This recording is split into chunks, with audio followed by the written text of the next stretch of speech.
Rice తయారు చేసే విధానం చూపించబోతున్నాను. తప్పకుండా ట్రై చేయండి. తొందరగా 10 minutes లో రెడీ అయిపోతుంది. మనకి ఎమర్జెన్సీగా తయారు చేసుకోవాలన్నా, ఇంట్లో కూరగాయలు ఏమీ లేనన్నప్పుడు, స్పైసీగా తినాలి అనిపించినప్పుడు ఈ విధంగా ట్రై చేయండి. మీరు కూడా నా ఛానల్ని సబ్స్క్రైబ్ చేయని వాళ్ళు ప్లీజ్ సబ్స్క్రైబ్ చేసుకోండి. రండి ఇది ఎలా తయారు చేయాలో చూసేద్దాం. హాయ్ ఫ్రెండ్స్, ఈ రోజు బగారా రైస్ తయారు చేసుకోవడానికి ముందుగా నేను ఇక్కడ 2 glasses రైస్ తీసుకున్నానండి. ఇది మామూలుగా మనం రెగ్యులర్ గా యూజ్ చేసే రైస్ చేసుకోవచ్చు, అలాగే బాస్మతి రైస్ తో చేసుకోవచ్చు. ఈ రోజు నేను బాస్మతి రైస్ తో తెస్తున్నాను. గ్లాసెస్ అంటే మనకి 1/2 kg ఒక బౌల్లో వేసేసుకుందాం. నానబెట్టుకోవాలి. ఇదిగోండి చూడండి, ఒక 1/2 kg రైస్ తీసుకున్నాను. 2 గ్లాసులు బాస్మతి రైస్ తీసేసుకున్నాను.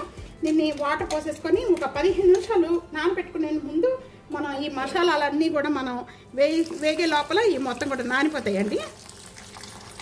ఇదిగోండి వాటర్ పోసేసుకొని ఒక 3-4 times వరకు కూడా ముందుగా బాగా క్లీన్ చేసుకోవాలి.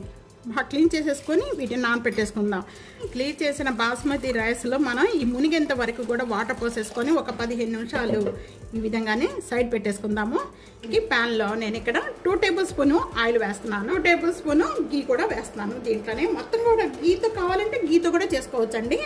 నేను 3 యాలకులు, దాల్చిన చెక్క, ఒక స్టారు, మరాఠీ మొక్క, ఒక 4 లేక 5 లవంగాలు ఇవన్నీ కూడా వేసేసుకుందాం. దీంట్లో జాజికాయ అనేది ఫ్లేవర్ చాలా బాగుంటుందండి. ఇలాగ తురిమేసేసి వేసుకోండి, బాగుంటుంది. కొద్దిగా ఎక్కువ కాదు. బిర్యానీ ఆకులు, మసాలా దినుసులన్నీ కూడా బాగా వేగిపోయినాయండి. ఇలా వేగిపోయిన వెంటనే కూడా 2 ఉల్లిపాయలు ఇలా లాంగ్గా పీసెస్ కట్ చేసుకొని వేసుకోవాలి.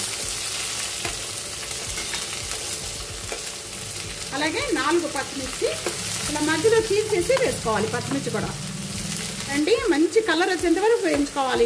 మనం బిర్యానీకి ఎలా వేయించుకుంటామో అదే విధంగా వేయించుకోవాలి. ఇలా వేయించుకున్న వెంటనే కూడా దీంట్లో ఒక 1.5 tablespoons జింజర్ గార్లిక్ పేస్ట్ వేస్తున్నాను. ఇది కూడా పచ్చి స్మెల్ పోయేంత వరకు కూడా బాగా వేయించుకోవాలి. ఈ విధంగా వేగిపోయిన వెంటనే కూడా ఇప్పుడు ఒక్క టమాటా అండి, ఎక్కువ వేసుకోవద్దు. కూడా మసాలాలన్నీ కూడా ఈ విధంగా వేగాలి బాగా. 1 tablespoon మిరియాల పౌడర్ అండి, 1/2 tablespoon జీరా పౌడర్, 1 tablespoon ధనియా పౌడర్, ఒక 1/2 tablespoon కారం, 1/2 tablespoon garam masala powder, 1 tablespoon biryani masala powder అండి. ఇవన్నీ కూడా మసాలాలు వేసిన వెంటనే కూడా 1 cup అనేది పెరుగు. ఇది పుల్లటి పెరుగు కాదండి, ఫ్రెష్గా ఉండే పెరుగు వేసుకోవాలి.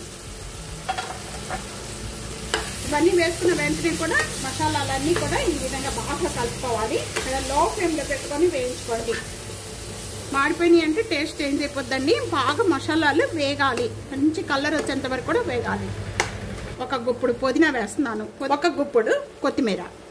లోగా వేగటం వల్ల మంచి అరోమా స్మెల్ వస్తుంది, మంచి టేస్ట్ వస్తుంది.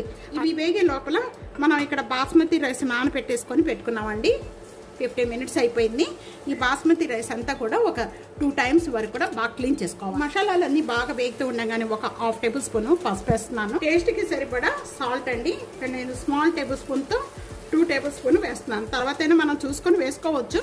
ఇలా వేసేసుకున్న వెంటనే ఇదంతా కూడా బాగా కలుపుకుందాము. ఇప్పుడు మనం వేయించుకున్న మసాలా అంతా కూడా నేను ఎలక్ట్రికల్ కుక్కర్లో వేసేసి చేస్తున్నాను ఈరోజు. ఈ మొత్తం చూడండి ఇదంతా కూడా ఇప్పుడు దీంట్లోకి ట్రాన్స్ఫర్ చేసేద్దాం. బాస్మతి రైస్ వాటర్ లేకుండా ఈ విధంగా దీంట్లో వేసేసేద్దాం. దీంతో 2 గ్లాసులు తీసుకున్నాం. 2 గ్లాసులు కాబట్టి గ్లాసు చొప్పున 1.5 గ్లాసు చొప్పున 3 గ్లాసులు వాటర్ యాడ్ చేస్తున్నాను. నీకు 1.5 చొప్పున 3 గ్లాసులు వాటర్ యాడ్ చేస్తున్నాను. 3 గ్లాసులు వాటర్. 3 గ్లాసులు వాటర్ యాడ్ చేసిన వెంటనే కూడా ఇప్పుడు ఈ మసాలా అంతా కూడా మనం కింద వేసిన మసాలా అంతా కూడా బాగా కలుపుకోవాలి. చేసిన వెంటనే ఒకసారి మొత్తం కూడా ఇలా కలిపిన వెంటనే కూడా చెక్ చేసుకోండి. వాటర్ మనకి సాల్ట్ కరెక్ట్గా ఉండాలి. కరెక్ట్గా ఉండకపోతే టేస్ట్ రాదు. నేను ఇక్కడ ఒక హాఫ్ tablespoon సాల్ట్ వేసాను. మళ్ళీ ఇప్పుడు కలిపేసేసుకున్నాం. ఇంకా కలిపేసేసుకొని మనం ఎలక్ట్రికల్ కుక్కర్లో పెట్టేసేసుకుంటే తొందరగా అయిపోద్దండి. ఒక 5 minutesలో వేడి బగారా రైస్ చూస్తున్నారా, పొగలు వచ్చేస్తున్నాయి. మనం వాటర్ పోసుకున్నామంటే ఇలాగ పొడిగా వస్తుంది. మొత్తం కూడా మనకి ఇలా రెడీ అయిపోయిన వెంటనే ఒకసారి బాగా కలుపుకుందాము. ఏంటండి బగారా రైస్ రెడీ అయిపోయిన వెంటనే కూడా ఈ విధంగా ఒకసారి బాగా కలుపుకుందాం. ఇలా కలుపుకోవడం వల్ల మసాలా అంతా కూడా బాగా కలుస్తుంది. ఇదిగోండి, ఇది చల్లారిపోయిన తర్వాత మనకి చక్కగా పొడిగా మంచిగా టేస్ట్గా చాలా టేస్ట్గా ఉంటుందండి. మనం బిర్యానీ తిన్న టేస్ట్ వస్తుందన్నమాట. ఇంత మనకి ఏ కర్రీస్తో అక్కర్లేదు. ఒక్క పెరుగు చట్నీ, రైతా, ఉల్లిపాయ చట్నీ ఉంటే చాలండి, అంత టేస్ట్ ఉంటుంది. ఈరోజు సాటర్డే కదండి, అసలు నేను ఇంకా అవేం లేదు, పెరుగు చట్నీ వేసుకొని తినేస్తాం. చూస్తున్నారు కదా, కలర్ఫుల్గా ఉంది, తినాలనిపించేస్తుందా? ఇంకా ఎందుకండి లేటు, తప్పకుండా ఈ రెసిపీ ఇదే విధంగా ఒక్కసారి ట్రై చేయండి. ఇదిగోండి ప్లేట్లో తీసేసుకుందాం.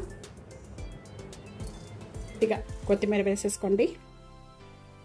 అన్ని కొలతలు ఇదే విధంగా ట్రై చేయండి, చక్కగా వస్తుంది బగారా రైస్, చాలా టేస్ట్గా ఉంటుంది. నేను దీంతో పాటు రైతా చేశానండి.